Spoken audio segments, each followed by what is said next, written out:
Holy heck, it is raining outside very heavily. Well, hey guys, Thunderbird back here. Today I'm back with a video that I think I really wanted to take advantage of in terms of the topic and what it is. To put it simply, I'm going to be listing all the stuff you can find on Dash Lite 2.21, which is the new update that came out a few days ago on the App Store for iOS. This new update featured a lot of stuff, and that includes 2 new levels in the Lite version, which are, I think it was Clubstep and Electrodynamix. Now, other than those 2 levels, the Lite version of Dash 2.21 has featured so much new stuff that would probably end up being on 2.2 as well. And so I wanted to list a couple of those things that are currently on the Lite version and will most likely be on the full version of Dash 2.2. Now, I'm not going to be going super deep into this. If you want to check some other really deep stuff that comes within this game, so within the source files and stuff like that, you can go check out other videos that are on YouTube. And I think most, especially Aeon Air's video, I think he did a pretty good job on that. But yeah, I'm here to do, just the surface level of stuff for people who don't really get the fuss of the new update. If you guys do enjoy this video, be sure to hit that like button down below and also subscribe to the channel for more content like this, and be sure to hit that bell beside the subscribe button to make it ding every part of #First Squad. And without further ado, let's get into the video. Peace. Here are 17 possible 2.2 features that are already in Dash Lite 2.21. 1. If you go to the Follow RobTop's social section, you will find 2 new chests. One of them is for following the Geometry Dash category on Twitch, and the other one is for joining the Geometry Dash Discord server, the official one. If you do both, you get basically the Twitch icon and the Discord icon as cubes for both chests. 2. If you go to the character select menu, you will find a whole new UI that, in my opinion, does look a lot better. 3. If you go to the top right corner of that UI, you will find a new glow color select. Now, this is confirmed in 2.2 because in 2.21 Lite, you obviously cannot get glow. But Scratch gives you a message telling you that it will be in the full version. 4. The 2.21 Lite version has portal and orb indicators, which will definitely be in 2.2 as well. 5. If you go to the settings, you will find a menu music toggle box option, which, if ticked, will basically mute the menu music.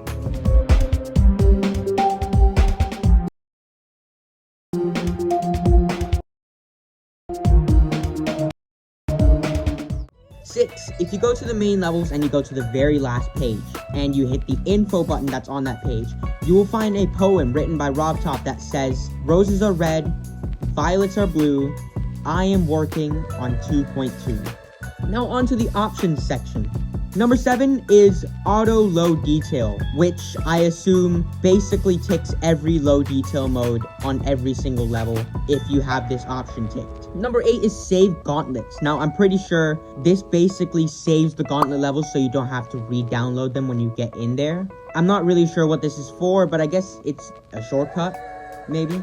Number 9 is unlimited checkpoints. Now, I didn't know we had limited checkpoints, or maybe that's going to be a 2.2 thing for maybe challenges, but yeah.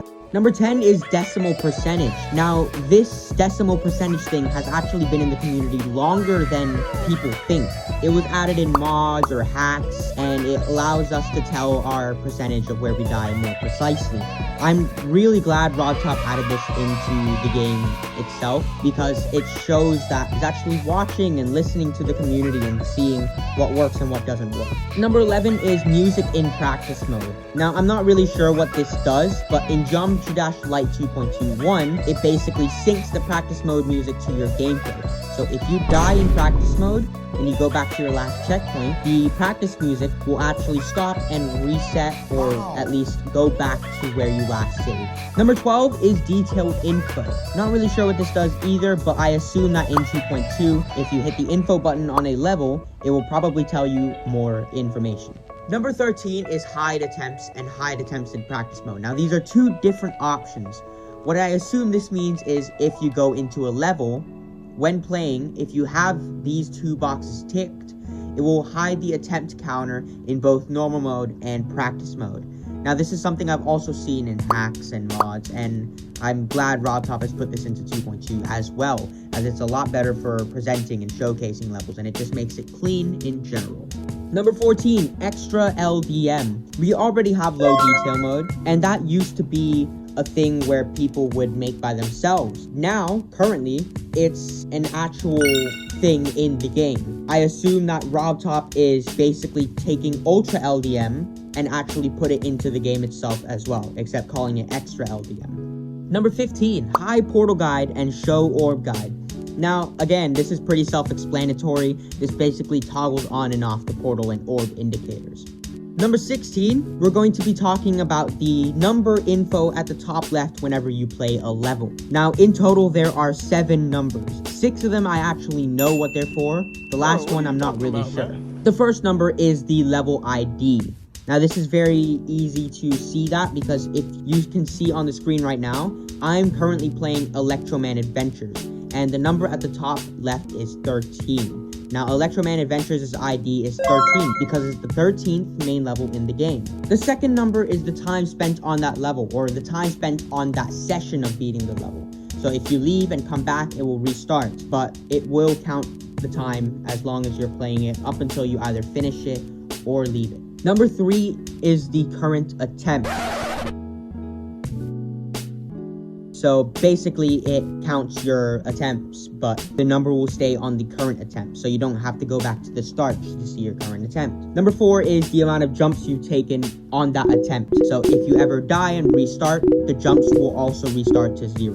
Now, this 5th number is the only number I'm not sure what it does. It always stays at 1 apparently for me, but maybe in 2.2 we'll figure that out. Number 6 is the x-axis position. You can see that when the cube starts, it starts at 0, but as you progress, that number increases at a constant rate, which I assume only means that it's the x-axis position. And the last number is the y-axis position. And a very interesting fact is that ground level is always 11. Although you could probably count that in the editor, I didn't actually ever count it, and I just knew that ground level was 11. Now, I'm not sure whether this top left info thing will actually end up in 2.2, but it's a really interesting thing to know and always have accessible for you right there.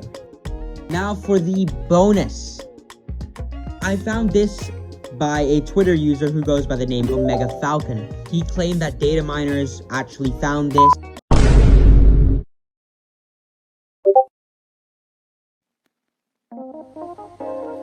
It's still raining outside. Oh, you're done? Oh, yeah. Well, that's it, guys. Thanks for watching the video. Peace. Yeah.